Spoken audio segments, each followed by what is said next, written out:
긴 연휴의 마지막 날이라 그런지 우리 모두 분위기가 조금 침울하죠. 하지만 재미있게 영화 보셨길 바라고요. 오늘 애니멀 킹덤 같이 이야기 나눌 인상 기자라고 합니다. 반갑습니다. 네, 연휴 마지막에 이렇게 귀한 시간 내주셔서 감사합니다. 배우 한예리입니다.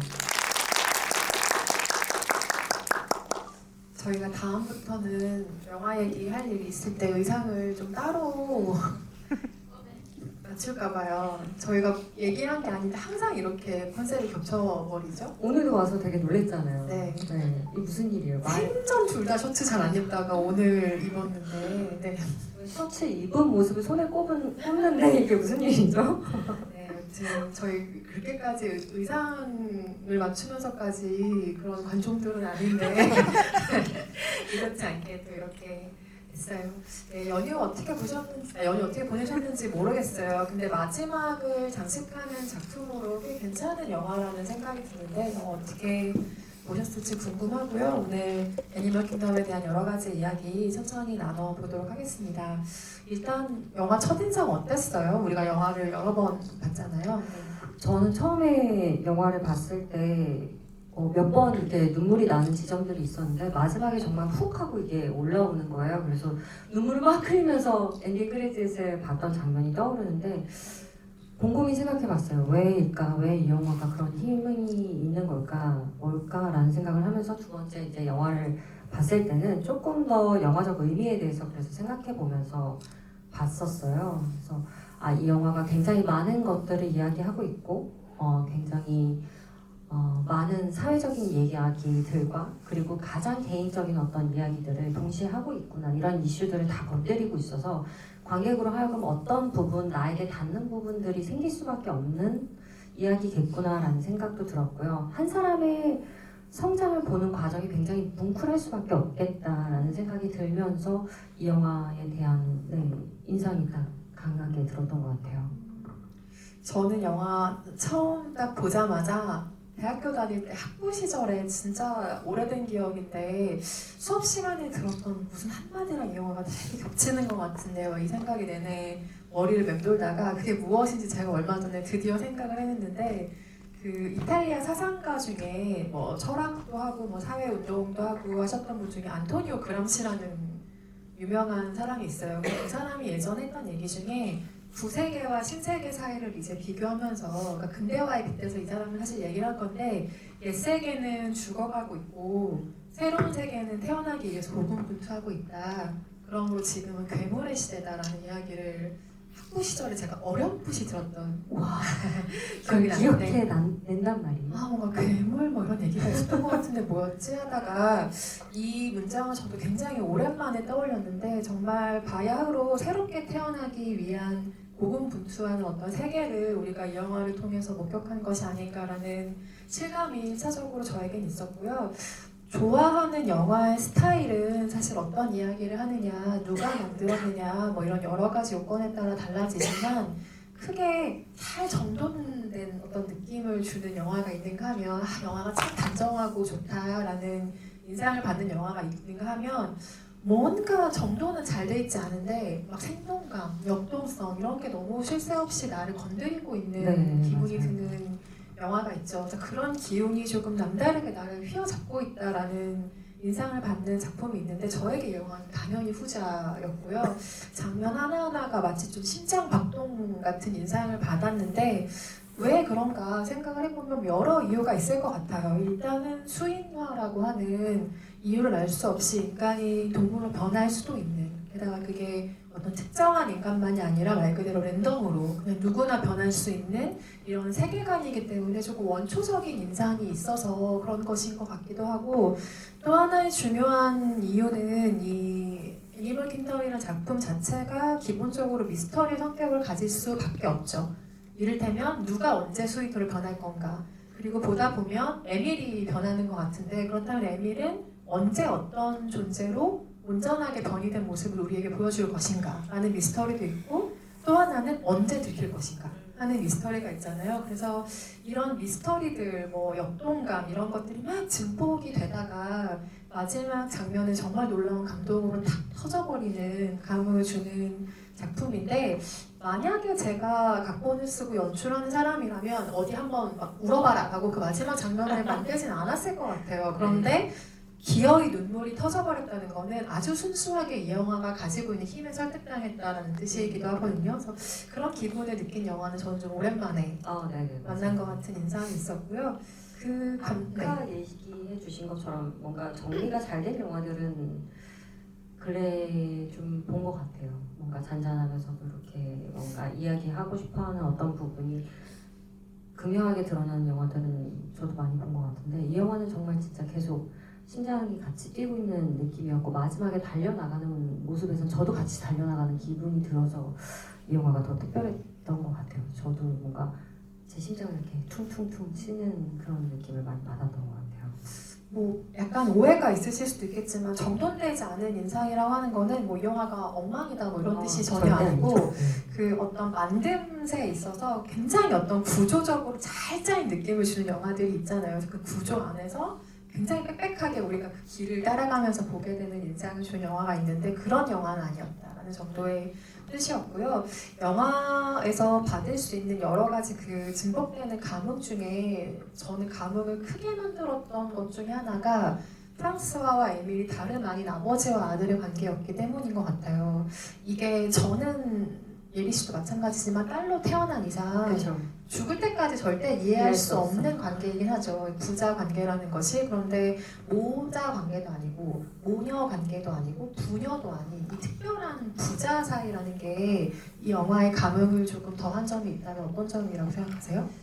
저는 이게 어쨌건 수인의 이야기도 있기 때문에 뭔가 수컷 아니면 남성 이렇게 뭔가 그런 성을 갖고 있는 사람들 아니면 동물은 자신만의 어떤 영역들이 있잖아요.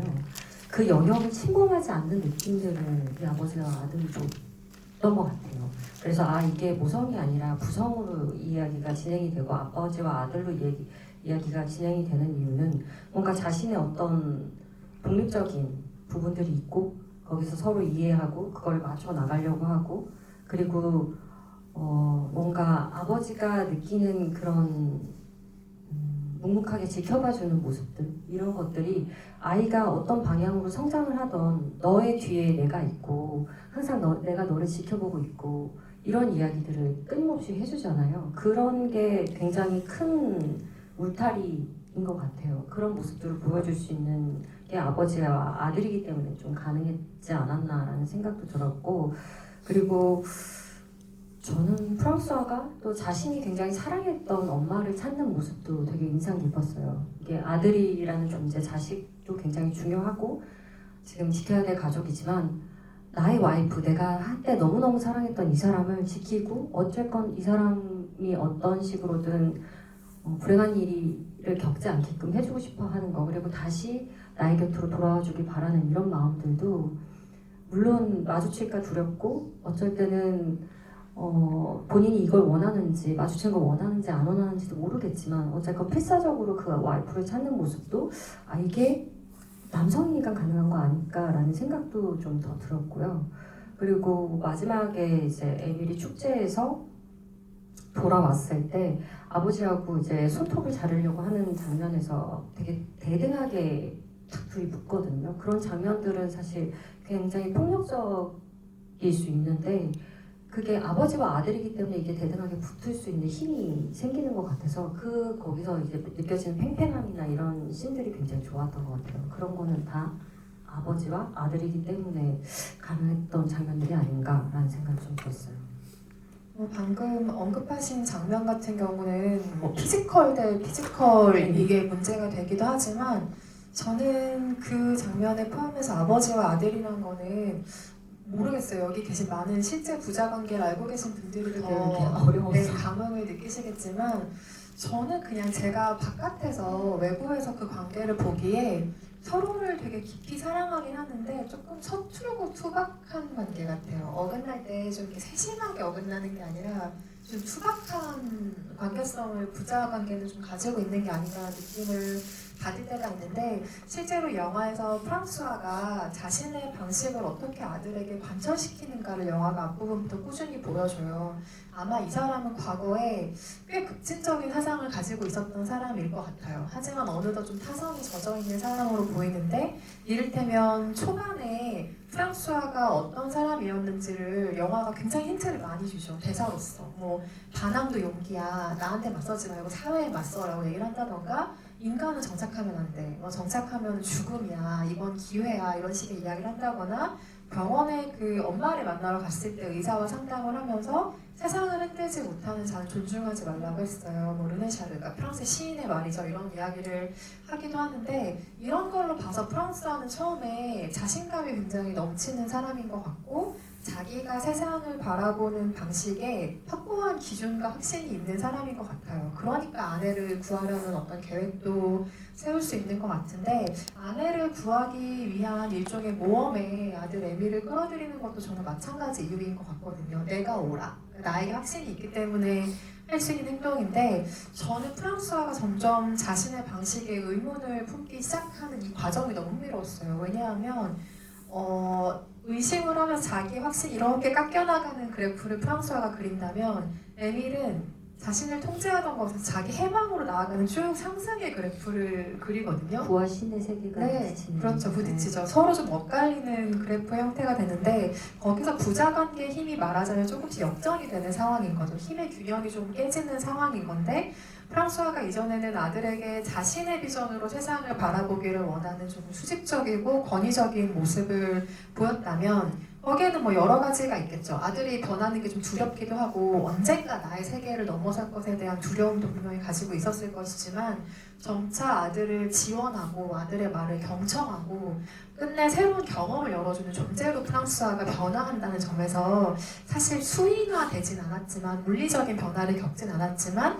프랑스화 또한 이 영화 안에서 엄청난 변화를 겪는 인물이기도 하죠. 그리고 말씀하신 그 장면이 정말 중요한 게 나의 판단으로 아들을 내가 죽일 수도 있다는 것을 한번 경험했을 때 그리고 아들에게 난 널 지켜주는 거야 라고 말했지만 아들은 지켜주는 게 아니야 라는 말을 했을 때 그런 장면의 역전으로서 아들이 자아를 찾고 자신만의 운명을 선택하고 해방일지를 말 그대로 좀 써내려가는 과정으로 전이가 되는 거죠. 그래서 두 사람이 함께하는 장면 중에 아름다운 장면이 굉장히 많은데 저 그 네. 자동차 타면서 숲을 네. 막 갈 때 네. 엄마가 좋아했던 노래 틀어봐 하면서 그 노래 막 나오고 엄마 막 크게 외치고 나나 막 외치고 할 때 그때 울었어요. 그쵸. 그때 처음으로 감정이 막 이렇게 요동치는 어떤 그래프가 나오는 장면이기도 한데 공교롭게도 엄마를 부르는 그 마마라는 단어와 아내의 이름을 부르는 라나라는 단어가 좀 비슷한 어감을 주는 바람에 그 장면이 굉장히 인상적인 장면으로 완성이 되죠.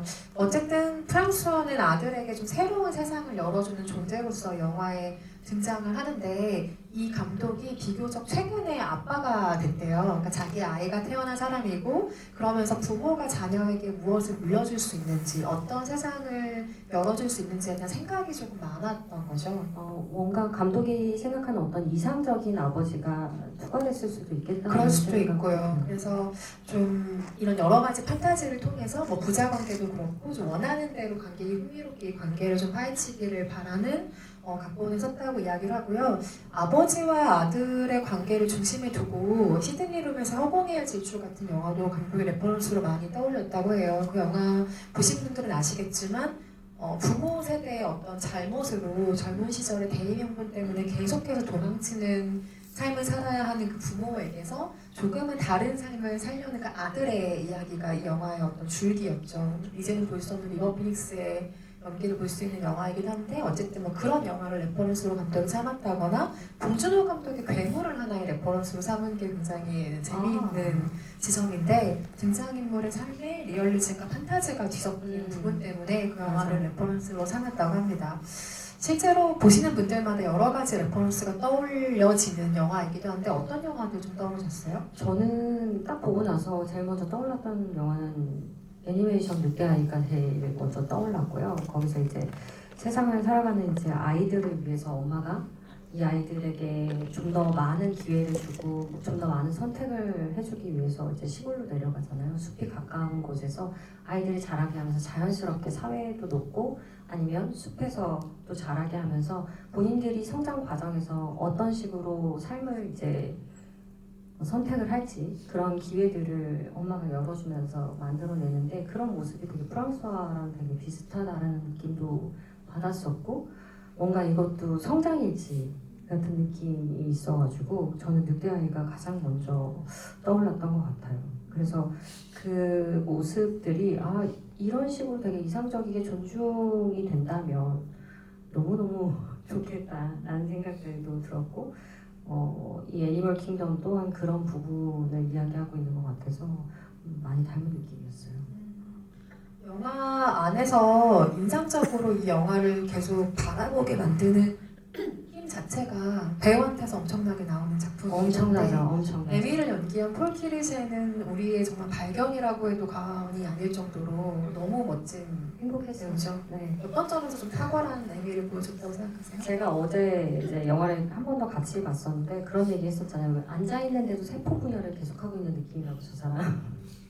그래서 살아 숨쉬는 게 막 느껴질 정도의 생동감이 있는 그런 배우다. 그 안에서의 떨림이 계속 지속돼서 에너지가 막 튕겨서 나오는 느낌이 좀 있었는데 이 사람이 이 배우 감독이 이 배우를 캐스팅하지 않았다면 대체가 없었겠구나라는 느낌이 들 정도였어요. 이 영화를 다 보고 나서 이 사람을 다른 배우로 대체해서 어떻게 상상을 해볼까라는 생각을 했을 때도 좀 불가능하다라는 느낌이었고 뭔가 아까 얘기했던 영화가 잘 정돈되지 않은 어떤 이런 툭툭 튀어나오는 에너지를 전 이 배우한테도 좀 많이 느꼈던 것 같아요. 그래서 더 적절했다고 생각이 들고 그래서 저희가 느낄 수 있는 어떤 감정의 최대치를 계속 이렇게 두드려지는 듯이 느낄 수 있었던 게 아닌가라는 생각이 들어요. 이게 참 잔인한데요. 어쩔 수 없이 매력이 있어야 돼요. 그렇죠. 그래서 그 배우를 보는 매력으로 우리가 어떤 영화에 정말 꼼짝없이 붙들리는 경험을 하게 되기도 하는데 진짜 매력적인 얼굴이다라는 생각을 저는 보는 내내 했었고 강아지상. 그쵸. 네, 되게 뚱하고 있는 강아지 얼굴이 좀 있는데 200명 정도 오디션을 봤대요. 폴 키르셰를 찾기 위해서 감독이 여러 명을 만났는데 폴 키르셰가 나타난 순간 뭔가 야생적이고 폭발적인 무언가가 있는데 이 사람은 그걸 모르더라는 거죠. 자기한테 뭐가 본인은 모르고 있는지 마치 하하의 세계관처럼 자기가 잘생긴 걸 자기는 모르는 이런 느낌으로 그래서 어쨌든 그 매력 때문에 에밀 역할에 정말 잘 어울리겠다라는 느낌으로 이 배우를 다듬었다고 하는데 요즘 약간 그 얘기 하셨었잖아요. 요즘 너무 어린 친구들이 치명적인 척하는 건 약간 힘든 것 같아 이런 얘기. 사서에 산 얘기를 여기서 하시더라고요. 네, 그런 얘기를 제가 하긴 했지만 네. 근데 그런 게 안 느껴졌다는 거잖아요. 정말 순수하게 본인이 가진 이 에너지를 그냥 모르고 흘려보내고 있으니까 이걸 붙잡아서 앵글에 넣었을 때 얼마나 대단한 느낌이 있었을까 싶네요. 본인이 본인의 매력을 굉장히 잘 파악하고 되게 좀 기계처럼 어필하는 스타일이 있는가 하면 뭔가 다듬어지지 않은 매력이 있는데 카메라가 그 구석구석 포착하게 자기도 모르게 움직여주는 배우가 있는 것 같아요. 근데 폴 키르셰는 후자 쪽이 아니었나 싶고 제가 최근에 되게 흥미롭다고 생각하는 현상은 배우로 활동했던 부모들의 2세대가 지금 굉장히 활발하게 활동을 하고 있다는 점인데 오늘 우리가 영화를 통해서 에밀리라는 배우로 확인을 했던 폴 키르셰 같은 경우는 어린 시절에 19금 영화를 좀 보신 분들이라면 반드시 기억을 하실 베로니카의 이중생활이라는 영화가 있어요. 그리고 세 가지 색 레드에 출연을 했던 이렌 야곱이라는 굉장히 전설적인 여배우가 있는데 그 배우의 아들이에요. 이 배우한테 아들이 둘이 있는데 둘 다 지금 배우 활동을 하고 있고요. 폴 키르셰가 먼저 활동을 시작한 이후에 둘째 사무엘도 연기를 하기 시작했고 얼굴이 굉장히 닮았어요. 그리고 사무엘 같은 경우는 지난해 우리나라에 아마 공개가 됐었죠. 라스트 썸머라는 좀 엄청난 문제작에 출연을 했었는데 이것도 원래 폴 키르셰가 찍으려고 하다가 뭔가 스케줄상 사정이 생겨서 못 찍은 거예요. 동생한테 네가 한번 해봐. 진짜 추천을 하고 대단한 있죠. 형제네요. 네, 그렇게 둘 다 지금 연기를 시작하고 있고 지금 극장가에 걸려있는 영화들 중에서는 뭐 서브스턴스의 마거렛 컬리 같은 경우가 앤디 맥도웰의 딸이기도 하고 지금 할리우드에서 활발하게 활동하고 있는 뭐 마야오크 같은 경우도 가타카 커플의 네, 딸이기도 하고 그래서 정말 할리우드를 주름 잡았던 그 세대들의 아들들이 지금 할리우드에서 활약하는 모습들을 볼 때 굉장히 세월이 많이 달라졌구나라는 느낌이 드는 것 동시에 그 DNA들이 그대로 어딘가로 이어져서 또 다른 매력들을 발휘하고 있구나라는 생각을 할 때도 있고요.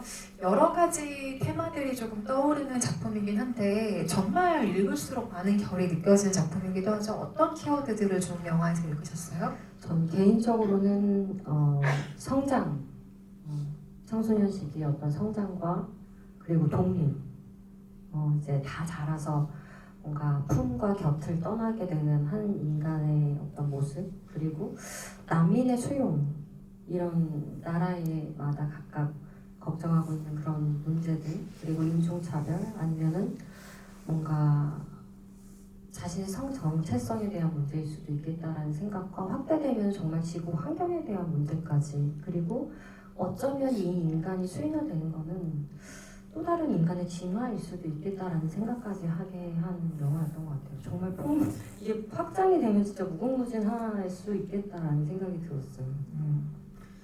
저는 코로나19 팬데믹 이후에는 어쩔 수 없이 영화들에서 팬데믹의 기운을 가장 기민하게 제가 먼저 발견하려고 하는 것 같거든요. 그게 전 세계에 영향을 동시다발적으로 미친 아주 커다란 사회 현상이기 때문에 그걸 영화들에서 어떻게 반영을 하고 또 반영되었는가를 최근의 영화들에서 좀 눈여겨보게 되는 경향이 있는데 저는 그래서 가장 먼저 떠올랐던 건 코로나19 팬데믹이었어요. 그래서 그 이후에 사회적인 분위기가 좀 반영된 작품이 아닌가. 그러니까 만약에 조금 더 이전으로 거슬러 올라간다면 미국에서 에이즈 환자들을 굉장히 폭력적으로 고립을 시켰던 80년대 후반에서 90년대 초반의 그 사회적인 분위기가 조금은 반영된 작품 같다는 생각도 들었고 여기 안에서 그런 이야기들이 나오잖아요. 뭐 노르웨이는 어떤 식으로 대처를 하고 있고 우리나라는 지금 뭘 잘못하고 있고 이런 이야기를 급식실에서 에밀과 동급생들이 나눈 대화의 토막으로 제시가 되기도 하는데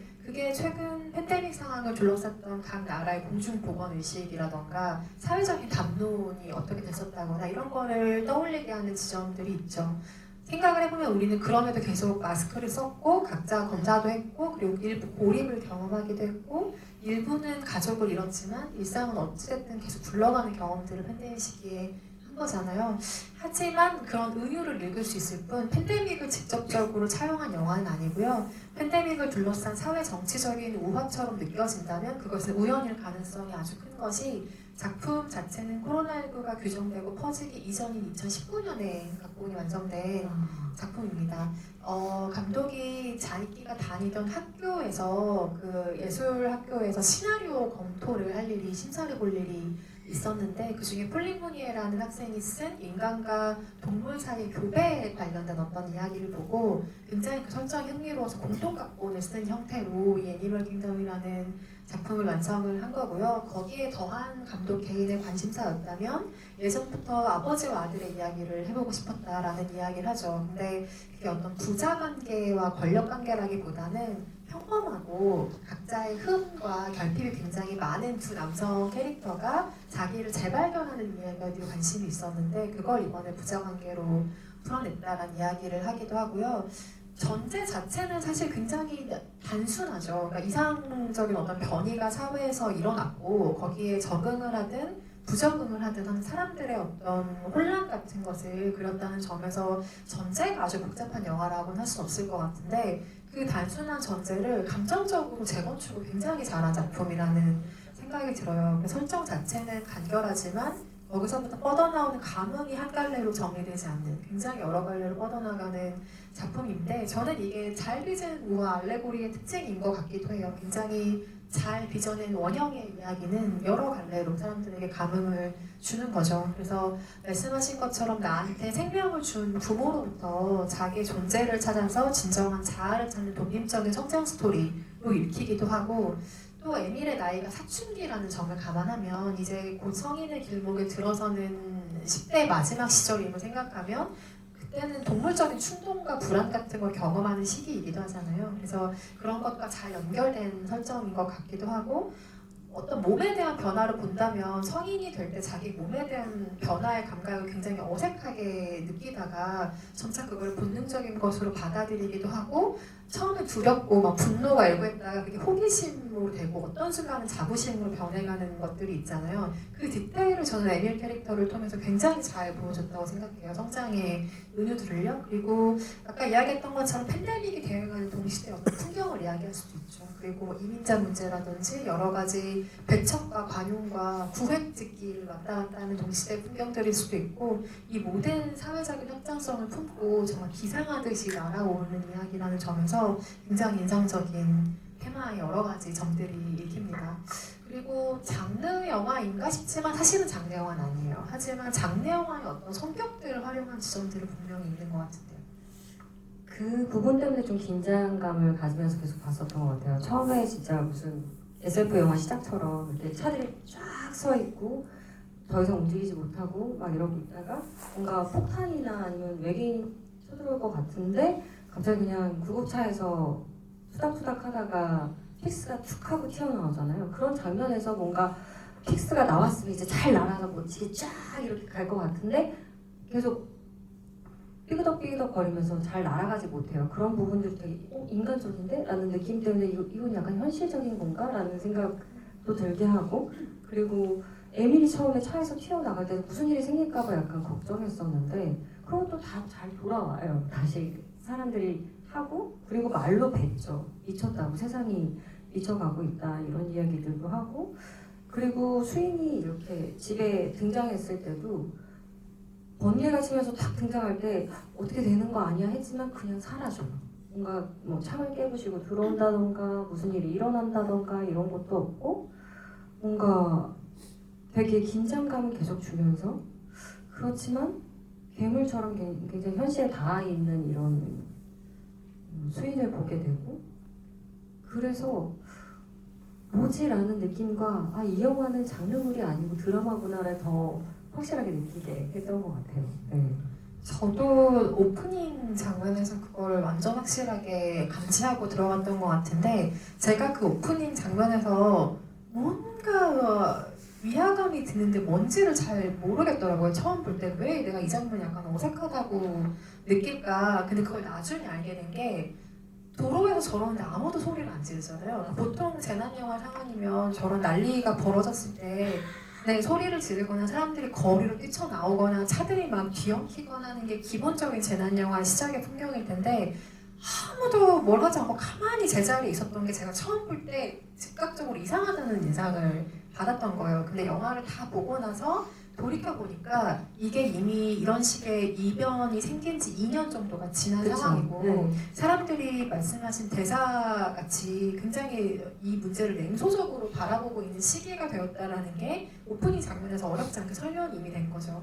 세상이 미쳐가고 있나 봐요. 그러게요. 라는 식으로 그 장면이 끝나잖아요. 그래서 마치 우주전쟁의 한 장면처럼 시작을 하지만 톰 크루즈가 막 아이들을 데리고 도망가는 것 같은 그런 장면으로 시작을 하지만 수인이라는 존재가 지금 어떤 식으로 사회에서 소동을 말하자면 일으키고 있고 그 소동에 대처하는 인간 커뮤니티는 어떤 상황인지를 그 오프닝 장면에서 아주 압축적으로 보여준 장면이었던 거죠. 그 느낌을 제가 나중에 돌이켜 짚으면서 경제적으로 잘 만든 오프닝이다라는 생각을 나중에 하게 됐어요. 그렇게 각본의 장르 영화의 성격을 포함한 좀 영민한 지점들이 있다고 생각했는데 제가 가장 감탄한 지점은 왜 이런 사태가 벌어지는지 끝까지 말 안 해준다라는 데 있었어요. 그러니까 그렇다 치고 넘어가잖아요. 그러니까 이런 상황이 어쩌다 생겼고 이게 왜 생겼는지 뭐 어떤 중요하잖아. 이유로, 그렇죠. 어떤 이유로 생겼는지를 영화가 굳이 짚지 않는데 보통 영화가 길을 잘못 들려면 거기로 들어버리죠. 그래서 도대체 이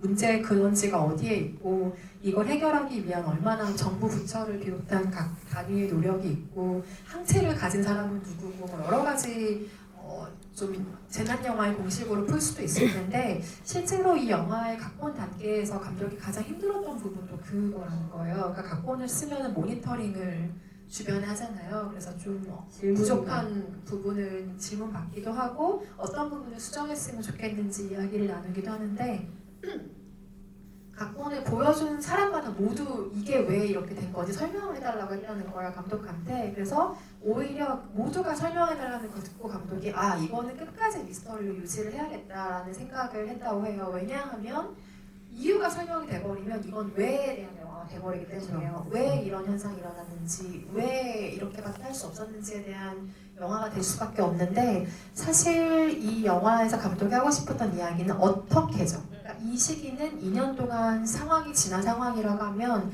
그때쯤에 사회 전체의 질문은 도대체 왜가 아니고 어떻게로 뒤바뀌는 시점이라는 거예요. 그래서 어떻게 살아야 될까? 혹은 가족과 인간 커뮤니티는 어떤 식으로 사회에 급작스럽게 일어난 이 변이를 받아들여야 할까? 사회는 이 현상에 어떻게 적응하고 어떻게 적절하게 대응해야 할까라는 것으로 왜에서 어떻게로 바뀌는 그 시점을 아주 절묘하게 이 영화가 놓치지 않고 버튼을 누른 셈인 거죠. 그러게 어떤 사건이 벌어지면 항상 그랬던 것 같아요. 왜보다는 지금 이 상황을 어떤 식으로 어떻게 나아지게끔 할 수 있을까 아니면 바꿀 수 있을까 이런 생각들을 하는 게 당연히 생각이 옮겨지는 게 맞는 것 같네요.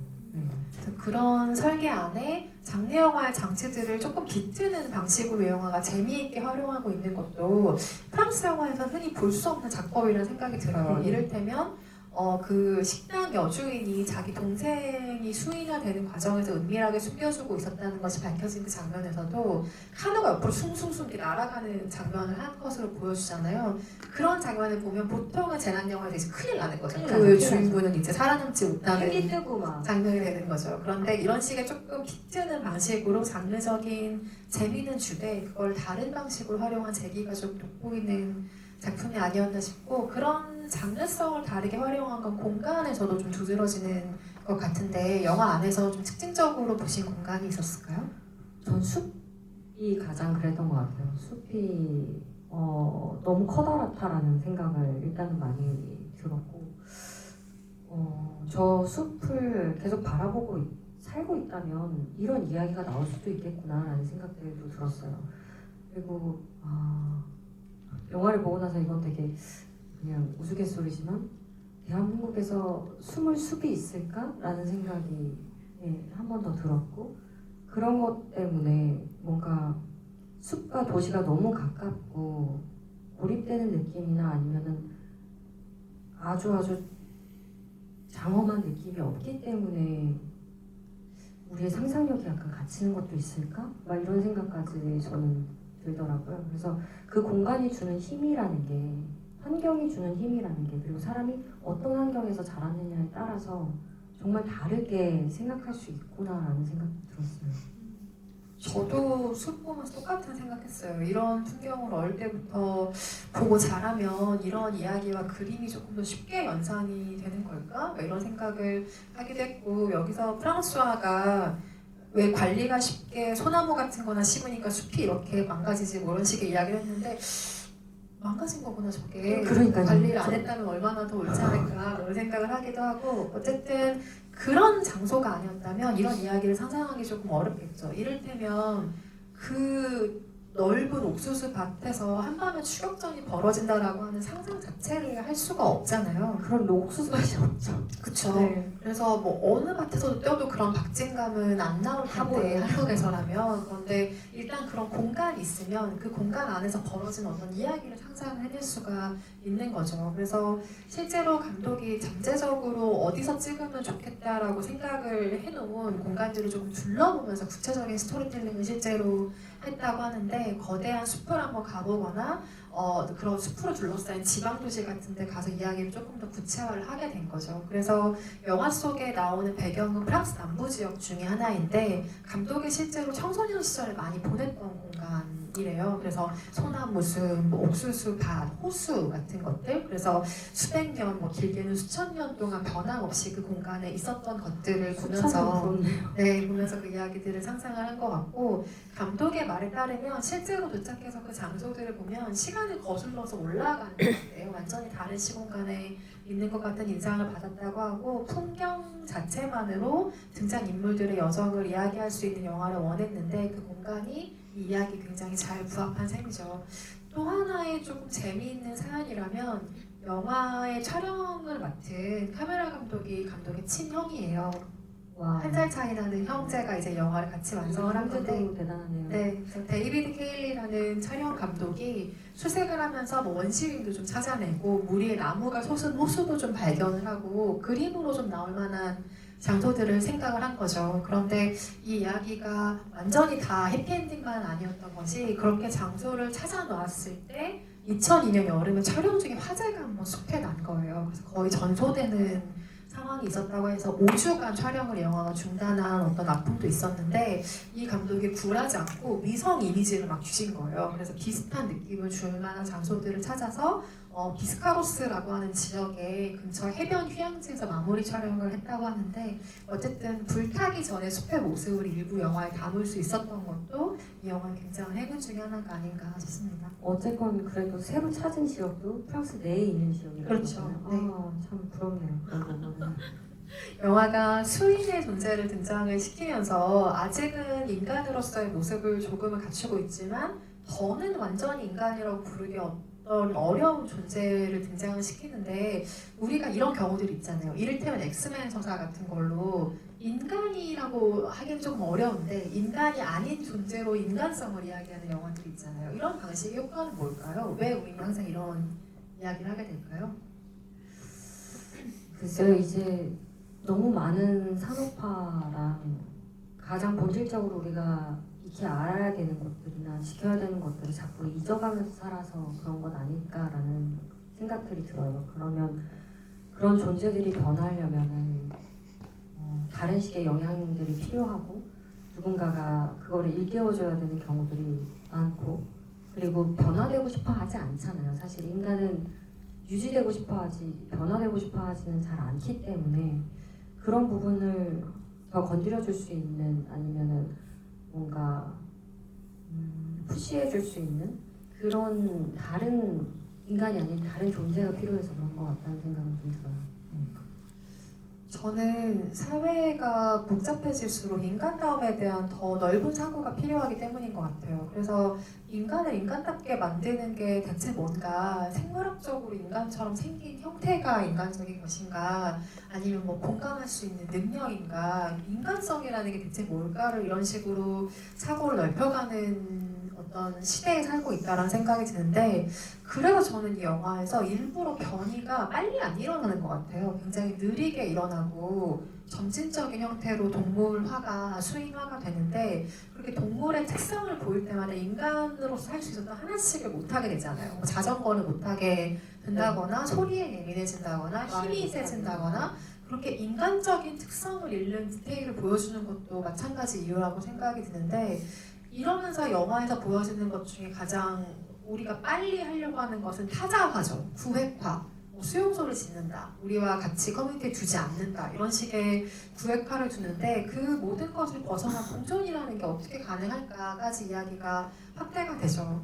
공존은 저는 연대랑은 또 다른 의미라는 점에서 좀 어려운 가치관이라고 생각을 하는데 어떻게 누군가를 배척하지 않고 함께 살아갈 것인가라는 물음인 거잖아요. 근데 이 물음은 우리가 받기 싫어도 이미 직면에 있죠. 세상이 너무 다양해지고 세분화되고 있는데 그 모든 존재들과 어떻게 공존할 것인가에 대한 질문은 이미 우리 앞에 와 있는 거죠. 그래서 온갖 영화들, 뭐 소설들, 많은 스토리텔링이 그 이야기에 근접해 가고 있다고 생각을 하는데 저는 솔직히 좀 냉소적인 입장일 수 있지만 평화로운 공존이라는 거는 어떻게 보면 좀 순진한 가치라고 생각해요. 그건 굉장히 어려운 길이라고 생각하고 그래서 이 영화 안에서도 배척도 보여주고 공격도 보여주고 그게 그것으로 향하는 어려움이 얼마나 큰 것인지를 보여주는 방식 중에 하나라고 생각을 했거든요. 그래서 저는 이 영화가 공존, 막 연대 이런 걸 외친다기보다 진짜 자기 모습을 보여주는 어떤 존재가 있다고 했을 때 그 존재에게 내가 어떤 종류의 사랑을 발휘할 수 있는가 어떤 종류의 감용을 발휘할 수 있는가 영화로 사실은 읽혔어요. 그래서 거대한 어떤 공존이라는 가치를 우리에게 설파하기보다는 내 눈앞에 있는 이 존재에게 당신은 어떤 관용과 사랑을 보여주실 겁니까? 라는 질문에 조금 더 가깝게 닿아 있는 그래서 인간성을 탐색하게 만드는 화법이 아닐까라는 생각을 가지게 됐고요. 그 인간성의 기준에서 우리를 굉장히 모호하게 만드는 존재가 바로 픽스이기도 하죠. 왜 조류였을까? 이 캐릭터는 왜 등장했을까? 여러 가지 생각들도 또 하게 되는데요. 저는 픽스라는 인물이 이제 이름부터 굉장히 흥미롭다라는 생각을 많이 했어요. 본인이 원치 않았는데도 코 수술을 당해버리잖아요. 그러니까 이거를 픽스하지 않은 상태가 된 거죠. 이거를 픽스해야 되는 상황이 된 거라는 생각도 들었고, 이름과 반대로 고정되지 않는 굉장히 자유로운 어떤 날개가 달린 사람으로 이제 바뀌어요. 그런 것도 이 이름과 상반되게 되게 재밌다, 되게 재밌는 캐릭터를 부합했다라는 생각이 들었고, 그런 말을 해요. 새는 알지 않는 죽음뿐이다.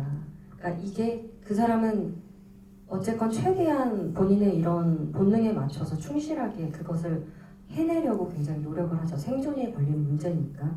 그리고 픽스의 죽음으로써 또 아버지 프랑스와가 느끼게 되는 어떤 인간의 폭력성이라든지, 그리고 관객들이 보게 되는 인간의 어떤 잔인한 부분, 그리고 아들에 대한 어떤 다른 생각들을 갖게 하는 점도 굉장히 재밌다고 생각이 들었고요.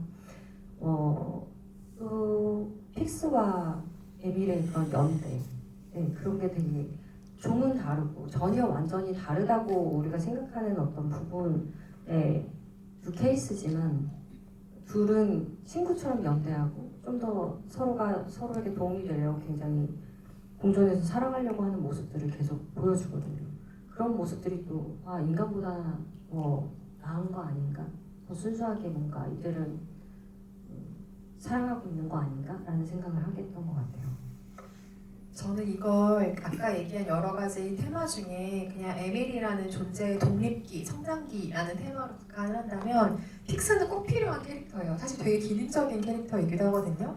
우리의 성장을 생각해봐도 여기는 그런 착한 아들딸이 계실 수도 있겠네요. 나는 우리 엄마 아빠처럼 될 거야. 우리 부모가 내 롤모델이야 라고 생각하는 경우보다 사실은 나의 가치관이나 지향점과 좀 닮아있는 또래의 누군가라거나 옆집 형. 네, 나보다 조금 연배가 조금 더 있는 사람들을 생각하면서 어떤 나의 방향을 생각하는 게 기본적인 전성장이라고 생각하는데, 그런 점에서 픽스는 딱 에밀에게 필요한 캐릭터이기도 했던 거죠. 픽스가 그런 식으로 몸의 물리적인 변화를 겪고, 그리고 에밀 역시 그런 변화를 겪고 있을 때 제가 아까 프랑스어는 마인드의 변화를 겪고 있는 사람이다라는 표현을 썼는데, 픽스를 포함해서 사실 이 영화의 모두는 변이를 겪고 있어요. 그게 몸의 물리적인 변화이냐 아니면 마인드셋의 변화이냐 의 차이인 것 같은데, 여기서 줄리아, 그 여성 경관으로 나온 캐릭터 역시 대사로 쓱 흘러가듯이 그런 대사라잖아요. 저도 변할 때가 됐나 봐요. 제 근무지요. 이런 식의 이야기를 하는데, 그 사람은 앞으로 수인화가 될 수도 있고, 영화 안에서 우리가 파악할 수 있는 바로는 아직 일어나지 않은 것 같고 아마도 일어나지 않을 가능성이 있는 것 같지만, 하지만 그 사람에게도 그런 식의 물리적인 아닌 마음의 변화는 필요하죠. 그리고 공존을 모색하는 방향으로 변화를 꾀하는 사람도 있고, 식당 아주머니처럼 자기 동생을 숨겨준 사람처럼, 아니면 인간이든 수인이든 동물이든 전혀 판단하지 않는 니나 같은 캐릭터도 있는 것이고, 그래서 각각의 다양한 캐릭터들이 이 공존의 상황에 어떤 식으로 반응하는가, 자신은 어떤 변화를 추구하는가를 보여주는 이야기이기도 하고, 여기서 가장 고생한 사람을 꼽으라면 픽스를 연기한 배우를 꼽아야겠죠. 네, 저도요. 네, 영화가 CG를 최소화하는 대신에 메이크업, 보철물, 그리고 우리가 일반적으로 현장에서 리모트 컨트롤로 조작을 하는 그 애니메트로닉스라고 하죠. 그 로봇 기능 같은 것들을 섞어서 이렇게도 조합했다가 저렇게도 조합했다가 정 안 되면 CG를 활용하는 방식으로 이 영화를 찍었는데, 에밀의 변화를 표현하기 위해서 폴 키르시에는 보통 한 3-4시간의 분장을 현장에서 겪었다면, 픽스를 연기한 톰 메리시는 하루 7시간씩의 분장을 겪은 거예요. 날개도 얼마나 많이 그렇죠. 붙여야 되죠. 상처도 내야 되죠. 닭살도 만들어야 되죠. 그리고 벗으려면 여기 다 해야 되는. 그렇죠. 그리고 이게 동물로 변해가는 특성을 가진 사람이라는 설정 탓에 그러면 이제 언어를 잃는다라는 기본적인 세계관이 있잖아요. 그래서 여기서 조금씩 동물 같은 소리를 내는 건 실제로 배우들이 다 훈련을 통해서 낸 소리를 사운드랑 섞어서 한 거예요. 그러고 보면 연기라는 것은 단순한 정말 대사의 차원이 아님을 다시 한번 생각하게 하는데, 안무가와 작업을 하면서 각각의 캐릭터가 어떠한 바디랭귀지를 보여줄 것인가, 움직임을 보여줄 것인가, 자기 주변 세계를 어떤 식으로 인식하고 탐구할 것인가에 대한 모든 과정을 거친 작품이기도 하고요.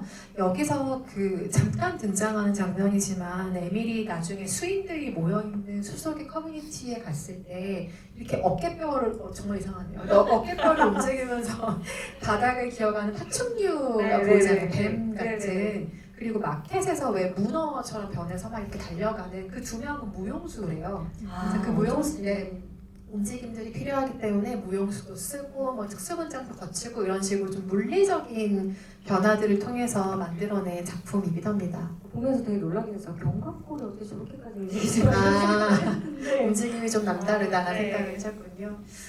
가벼운 질문 마지막으로 하나만 드리고 관객 여러분의 질문과 같이 이야기 나눠볼 건데요. 이 이야기의 가장 큰 공감이라면 나라면 어떻게 할까가 되는 거죠. 그 순수한 몰입을 이 영화가 가능하게 한다는 게 참 대단한 지점인데 이런 상황이면 두 가지 경우가 있잖아요. 내가 변하는 경우 그리고 나의 주변에 너무 사랑하는 사람이 변하는 경우 각각에는 어떻게 대처할 것 같으세요?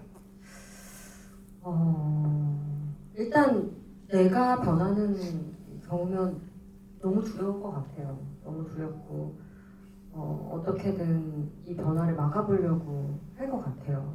이게 처음에는 정말 무슨 질병처럼 느껴지지 않을까라는 생각이 더 많이 들고 결국에는 픽스처럼 잘 받아들이고 나아가지 않으면은 방법이 없는 거죠. 숲으로 뭔가 정말 광활한 숲이 있는 곳으로 저도 어떻게든 찾아가려고 하지 않을까라는 생각. 네, 제가 변하는 것보다 제가 사랑하는 사람이 변하는 게 되게 힘들 것 같아요. 사실은 그 과정을 지켜보고 결국에는 이별을 해야 되는 거잖아요. 어떤 방식으로든. 그거를 감당하면서 과연 잘 살아갈 수 있을까? 잘 모르겠어요. 네. 이거를 현실적으로 받아들인다면 너무 무거워지는 것 같아요. 수용소에 보낼 건가요? 아니요, 그건 안 될 것 같아요. 이 영화를 봤기 때문에 수용소에 보내는 거는 하지 않겠습니다. 프랑스와처럼 노력을 하실 거고요. 네네. 영화를 찍은 토마스 케일리 감독은 만약에 자기가 변화가 생긴다면 고를 수 있다면 고래가 되고 싶다라는 답변을 했는데 최근에 감독이 다큐멘터리를 하나 봤대요. 근데 그 다큐멘터리에서 고래를 다뤘는데 굉장히 우아하고 신비로운 생명체라는 생각이 들었기 때문에 고래가 되고 싶다라고 하더라고요. 누가 되고 싶으세요? 뭐가 되고 싶으세요? 저는 가요? 하는 평소에도 많이 듣는 얘기. 저는 고를 수 있다면 두 가지에서 왔다 갔다 하는데 하나는 치타. 네. 왜냐하면 평소에 저에겐 별로 용맹함이라고는 없기도 하고 빨리. 네 그러기도 하고 치타가 지구상에서 가장 빨리 달리는 육지 동물이잖아요. 그래서 그렇게까지 빨리 달리는 기분이 어떤 걸까 궁금하기도 하고 극단적으로는 저는 뭐가 됐든 좀 작은 거면 좋겠어요. 그래서 누가 작은 나를 거요? 데리고 다닐 수 있는. 그러니까 수용소에 보내지 않고 무리를 일으키지 않고 케이지 정도에 있을 수 있는. 아니 근데 저기 안 줄잖아요. 몸이 줄진 않잖아요. 줄었으면 좋겠어요. 그래서 뭐 고슴도치가 되든 뭐 햄스터가 되든 그래서 누가 나를 좀 이렇게 데리고 다녀줄 수 있는 그런 제가 데리고 다닐게요. 감사합니다. 되면 좋겠는데 예리 씨는 만약에 고르라면 뭘 고르실래요? 무조건 변해야 돼. 저는 커다란 새가 돼보고 싶긴 해요. 왜냐면 고정부증이 있어서 이게 막 몸이 뜨는 거에 대한 불안이 되게 큰 편인데 날개가 있으면 너무 자유로울 것 같기는 해요. 그리고 뭔가 그 바람을 타는 기분이 어떤 걸까 되게 궁금하기도 하고 하늘에 올라가면 모든 게 다 작아 보일 거 아니에요. 그런 기분도 누릴 수 있다면 어떻게 한번 새로 새가 되시면 제가 세상에 잘 데리고 다니다가 한 번씩 문을 열어드릴게요. 날아갔다 오세요. 감사합니다. 네. 뭐 관객 여러분들 질문 받기 전에 이렇게 가벼운 질문도 상관없다라는 분위기를 좀 풀어드리기 위해서 일부러 좀 실없는 얘기를 해봤어요. 혹시 같이 이야기 나누고 싶은 점 있으시면 손을 들어주시면 마이크를 전달해드리겠습니다. 이런 부분은 좀 같이 얘기해보고 싶었다. 어떻게 생각할지 궁금했다라는 의견 있으신 분 계실까요? 마이크 전달드릴게요. 네, 그냥 감상을 얘기해 주셔도 상관없습니다.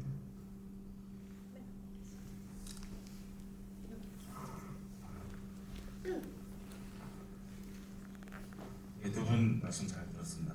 그 주인공이 이렇게 털이 나면서 뭔가 늑대 울음소리도 내고 했는데 정확하게 어떤 뭐 늑대가 맞는지는 잘 안 나온 것 같은데 후에 이게 늑대인지 뭐 여우인지 뭐 뭔지 예측이 안 되는데 혹시 두 분이 생각하시는 건 어떤 동물로 생각하시는지 궁금합니다.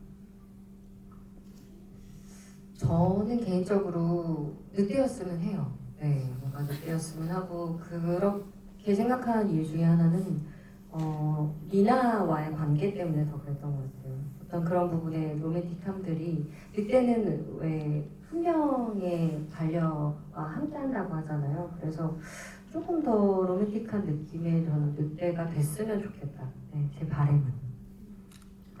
저는 처음에 등뼈를 보고 뭐 악어 종류 같은 건가? 뭐 이런 생각을 했는데 점점 이제 늑대류가 되겠다는 암시를 영화가 강력하게 주고 있긴 하죠. 그리고 이거를 그냥 장르적인 재미로 확대해서 상상을 해보면 우리에게는 장르에서 뿌리 깊은 어떤 크리처인 존재인 늑대 소년이라는 존재가 있잖아요. 그래서 장르의 성격을 여러 가지로 차용을 해서 잘 버무린 영화이기 때문에 늑대로 상정하고 이야기를 쓰지 않았을까. 울음소리도 그렇고요. 그런 생각을 한번 해봅니다. 네. 다음 질문이나 같이 이야기 나누고 싶으신 점이 또 있으신 관객분 계신가요? 네. 제가 괜히 쳐다봤나 봐요. 눈이 말고 갑자기. 왜 그러실까요? 말씀 잘 들었습니다. 저도 그냥 궁금한 건데 그 영화를 보면 픽스 같은 경우에는 그 목소리를 잃었으면 인간성이 좀 남아 있었는데 그 에밀의 엄마 같은 경우에는 에밀을 공격하면서 이제 수용소에 갔었는데 그 수인아가 됐을 때 이게 인간성이 사라지는 건지 아니면 그 유지가 되는 건지 궁금해요. 어떻게 생각하시는지.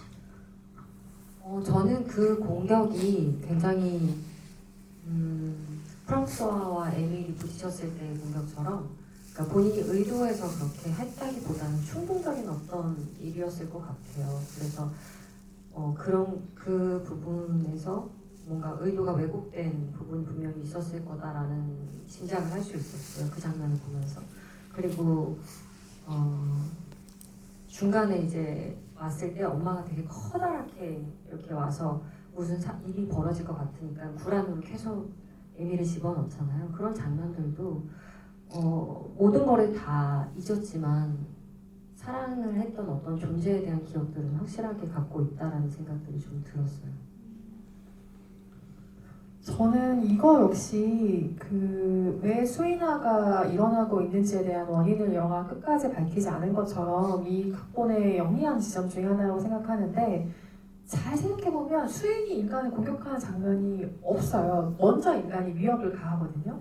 그 술집 창고 같은 경우도 뭔가 들썩거리고 좀 위협을 가하면 누가 날 무섭게 하면 으르렁 하는 건 사람도 똑같잖아요. 그래서 먼저 수인이 인간을 공격한다는 어떠한 단서도 사실은 이 영화에 없거든요. 말한 것처럼 에밀이 상처를 입은 것도 뭐 손톱이 너무 길어서 이렇게 만지려고 하다가 그랬을 수도 있고 근데 그 장면을 직접적으로 보여주지 않는 것도 아마 그런 세계관이나 그런 상상을 열어놓기 위해서라고 생각을 하는데 여기 안에서 마트 장면이 저는 그런 점에서 의미심장했던 것 같아요. 그 아르마딜로로 아마도 변하는 것 같은 그 어린 아이의 경우에 먼저 프랑스화가 괜찮아, 뭐 너를 해치지 않을 거야라는 뉘앙스를 보이면 이렇게 열잖아요. 열고 호기심이 가득하게 이 사람을 바라보는데 그런데 뭔가 무력으로 제압을 하려고 하면 당연히 위협을 느끼면 당연히 사람이 갑옷 있는 것처럼 그렇게 돼버리겠죠. 그래서 아마도 저는 이 영화를 각본을 쓸 때는 인간성을 잃지 않는 존재로 상정하고 쓰지 않았을까 싶어요. 근데 이 대상을 인간이 어떻게 바라보느냐의 문제로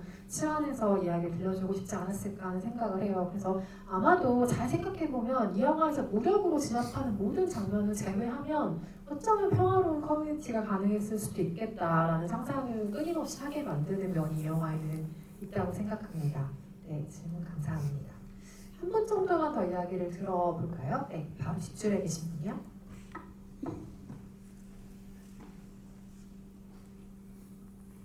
네, 말씀 잘 듣고 있습니다.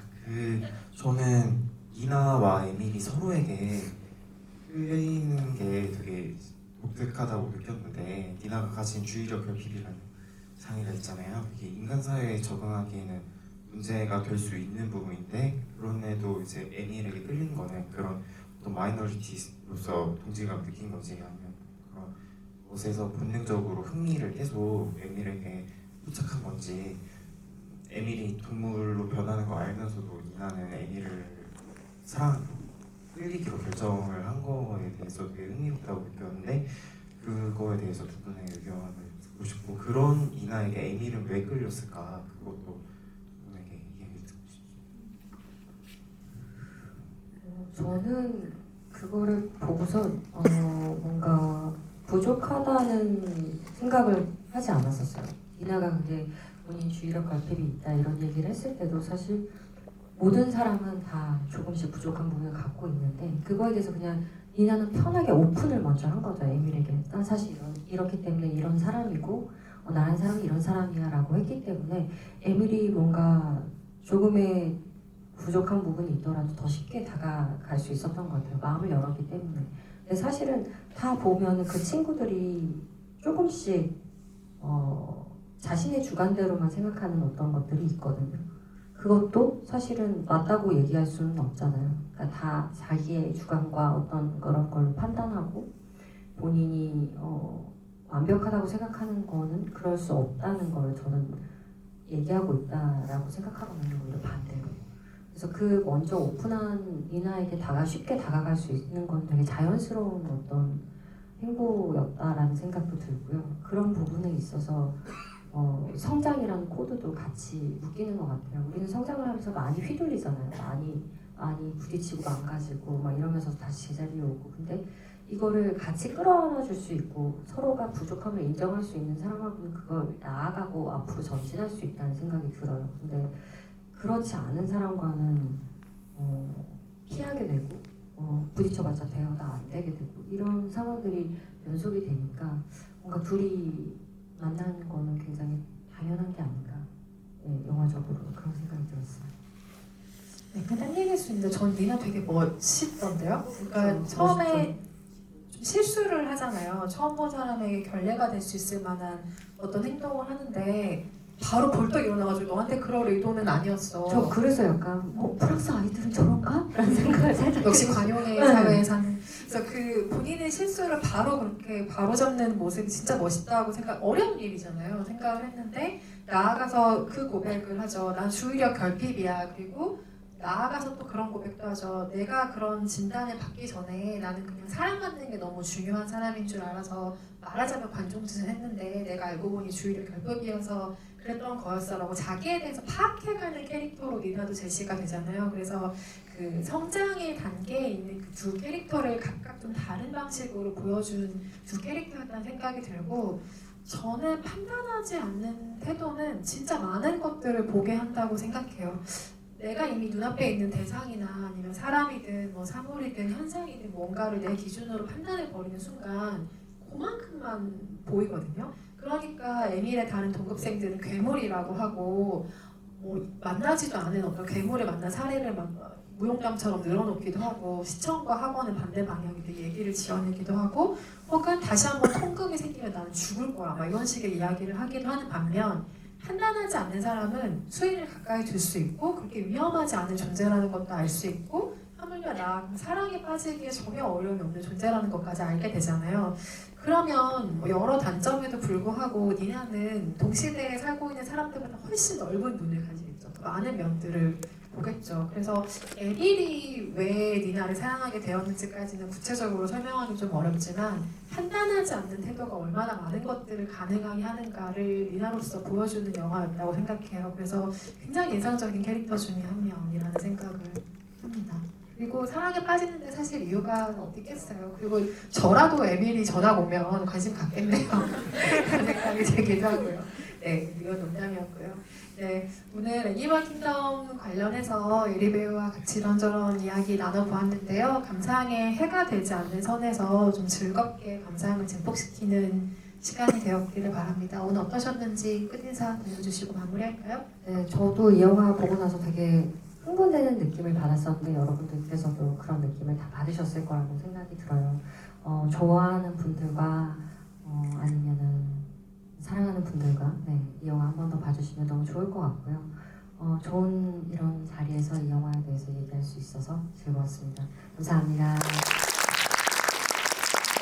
네, 마치 사랑하는 에미를 숲으로 보내는 프랑스와의 마음으로 극장문을 열어드리겠습니다. 가시죠. 연휴 마무리 잘 하시고요. 네, 또 극장에서 반갑게 뵙겠습니다. 감사합니다.